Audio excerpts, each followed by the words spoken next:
આજે આપણે બનાવવાનો છે આંબલીની ચટણી. એ પણ ગોળ સાથે બનાવી શકાય અને ખાંડમાં પણ બનાવી શકાય. કઈ રીતે બને છે આખી રેસીપી તમને બતાવું. ચાલો તારા ભજીયા સાથે પણ ખાઈ શકાય, બ્રેડ પકોડા પણ સાથે પણ ખાઈ શકાય. જો આપણે અંદર છે ને ગરમ પાણી મેકી દીધું છે 2 ગ્લાસ. એની અંદર આપણે આંબલી નાખી દેવાની છે. આ 100 ગ્રામ આંબલી લીધી છે. આંબલી ઓગળી જાય, પલળી જાય પછી અંદર આપણે ખાંડી નાખી દેવાની છે. ગોળ નાખતા હોય તો ગોળ નાખી દેવાનો છે.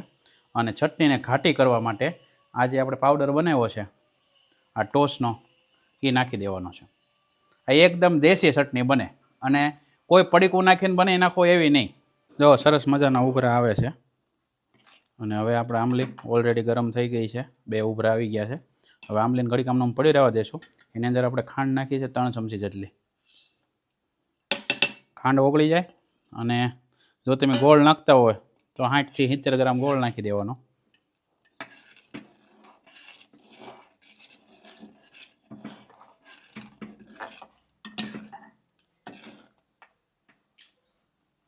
હવે આને આપણે ઉતારીને ગરમ એક વાર મૂકી દેશું. ઠરી જાય પછી એની અંદર આપણે જે ઓલો પાવડર છે, કોથમરી છે, એવું થોડુંક નાખીને આ ચટણીને જમાવશું. તો જો ભાઈ, આપણે જે આંબલી પલાળી હતી ને એને આપણે કાઢી લીધી છે. અંદર આપણે ખાંડ નાખી છે, તમે ગોળ પણ નાખી શકો છો. આની અંદર આપણે અડધી ચમચી જેટલું મરચું નાખવાનું છે, તમારે જેવું તીખાશ કરવી હોય એટલું.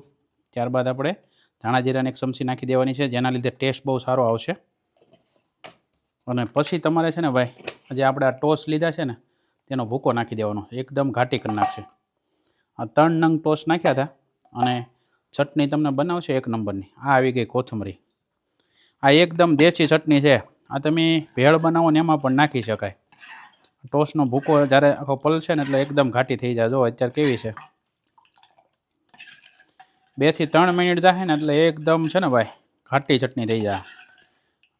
આની અંદર જો તમારે ડુંગળી નાખવી હોય તો પણ નાખી શકાય, લીલું લસણની જેની કટકી પણ નાખી શકાય, દાડમ નાખવું હોય તો પણ નાખી શકાય.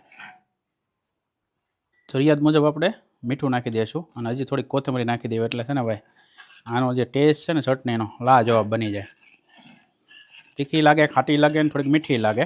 અને આ ચટણી ભજીયા છે, ભેળ છે, બધામાં હાલે અને એકદમ પરફેક્ટ ચટણી બની. જુઓ તમે, છે ને પાવ ગાંઠિયામાં હાલે હો. આમાં ડુંગળી ખમણી નાખો ને એટલે પાવ ગાંઠિયામાં આ ચટણી ચાલે. જોવો તમે 2 મિનિટ પછી કેટલી ચટણી જાડી થઈ ગઈ છે. અને હવે આ ચટણીમાં આપણે લાવો લેવાનો છે સ્પેશિયલ બ્રેડ પકોડાનો.